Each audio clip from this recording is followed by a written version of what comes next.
Bonjour vous autres, j'espère que ça va bien aujourd'hui. Aujourd'hui, on va faire une petite leçon sur la pâtisserie. Ça fait que je vais vous montrer comment on fait une croûte pour une pâte à tarte. Alors, la recette que je vais vous donner fait une tarte. Ça fait un fond puis un dessus. Ça fait que si vous voulez faire des tartes au citron par exemple, ou des tartes aux noix de coco, ou peut-être même une quiche, ben vous pouvez en faire au moins deux. Alors, allons-y. Oui, j'ai toutes sortes d'ingrédients sur ma table, on va peut-être utiliser ça, donc je vais faire plusieurs vidéos aujourd'hui, ça fait que j'ai tout sorti.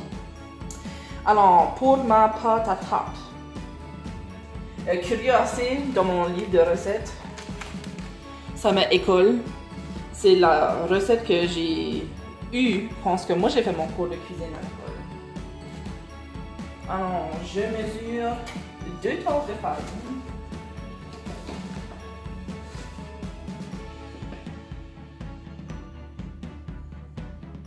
Et vous voyez comment j'ai mesuré, ça c'est ma tasse à mesurer sec. Le dos de mon couteau est plat. Et je vais juste m'assurer que la tasse elle est pleine.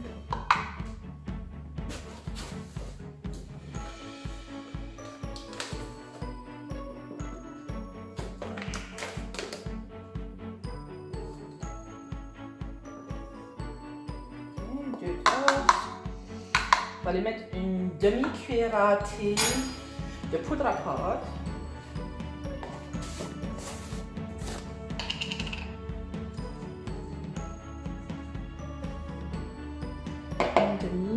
Une cuillère à thé de sel.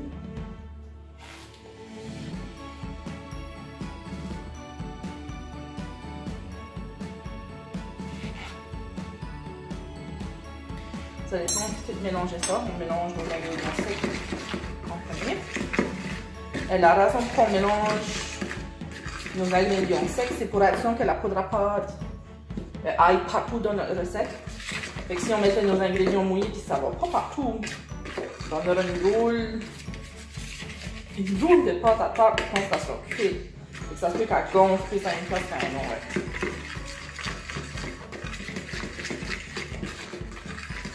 Et là, on va aller chercher notre sein doux. C'est que moi, j'ai juste acheté le no-name. Vous pourriez acheter du Tender Flake ou bien du Crisco, c'est toute la même chose. Quand vous allez ouvrir votre boîte, juste ici, il y a les mesurettes. Ça fait que ça vous permet de mesurer votre bloc sans avoir à le mettre dans une tasse.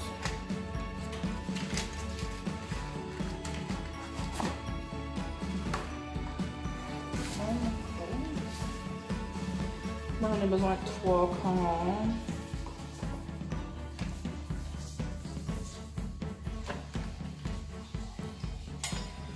Ça c'est une demi plus un quart.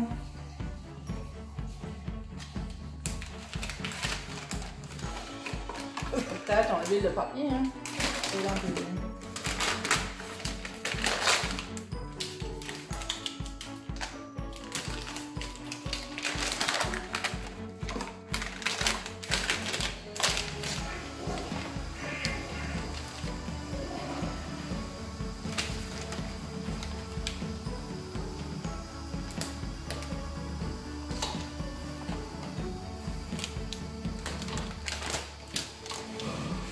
Et là, ça c'est 3 quarts de sein doux.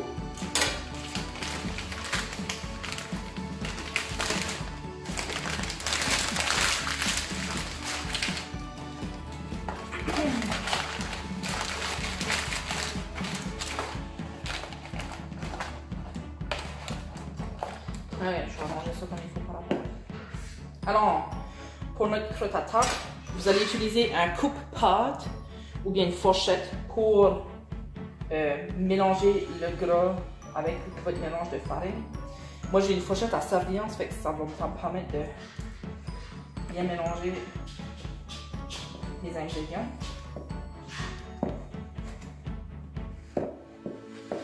On veut éviter d'utiliser nos doigts parce que notre corps génère de la chaleur, fait qu'on ne peut pas faire fondre notre sein d'eau.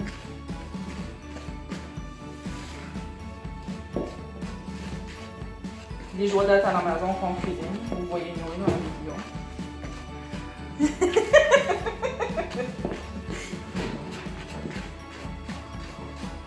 Fait que vous allez juste couper votre pâte dans votre mélange pour être sûr que c'est bien mélangé.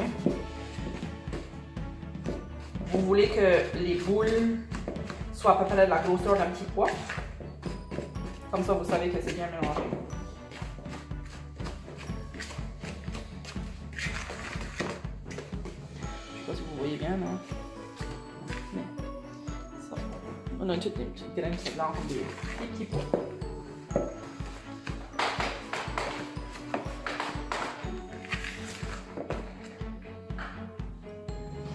Là, on est prêt à mettre de l'eau froide dans notre mélange.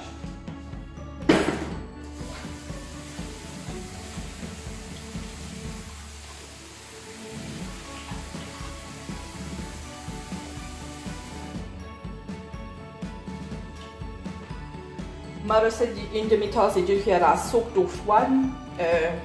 Commencez avec la demi-tasse, pensez que vous verrez si vous en avez besoin de plus. Fait qu'on va couper dans notre pâte et mélanger notre eau.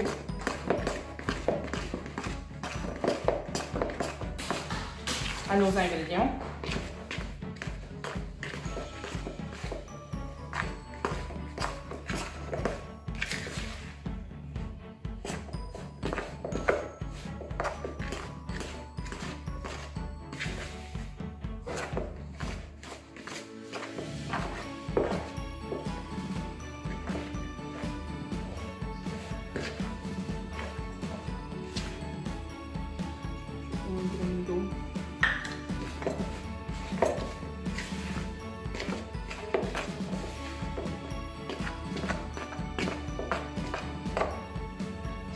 On voit que ça fait des boules, donc vous pouvez le manipuler avec vos mains.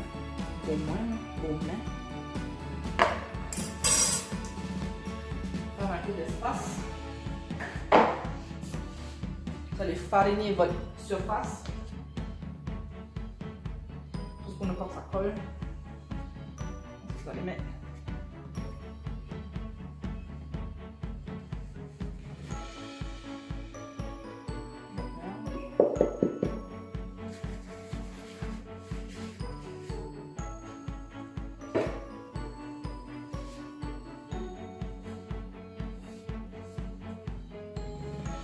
donc juste tout reste ensemble.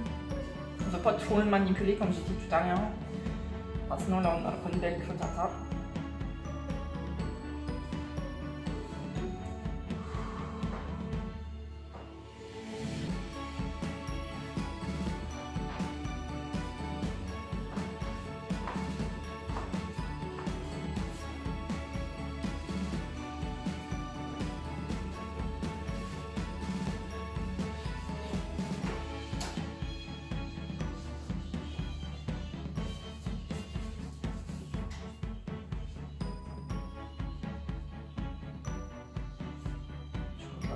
Il y a de l'eau encore.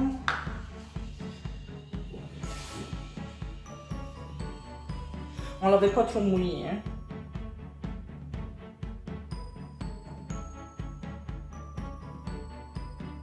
C'est pas comme une croûte à pizza.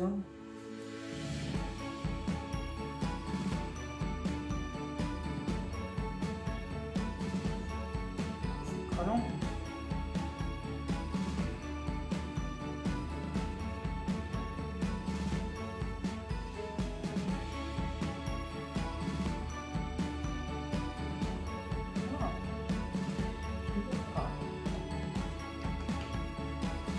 Je vais l'emballer dans du papier plastique.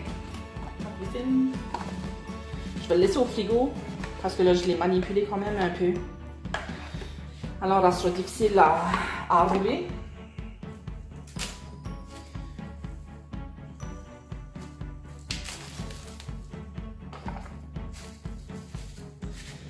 C'est ça.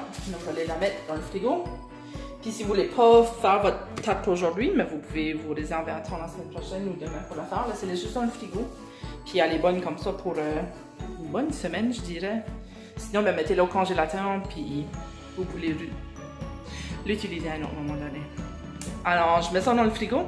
Puis ensuite, dans une autre vidéo, mais je pourrais vous montrer qu'est-ce qu'on peut faire avec.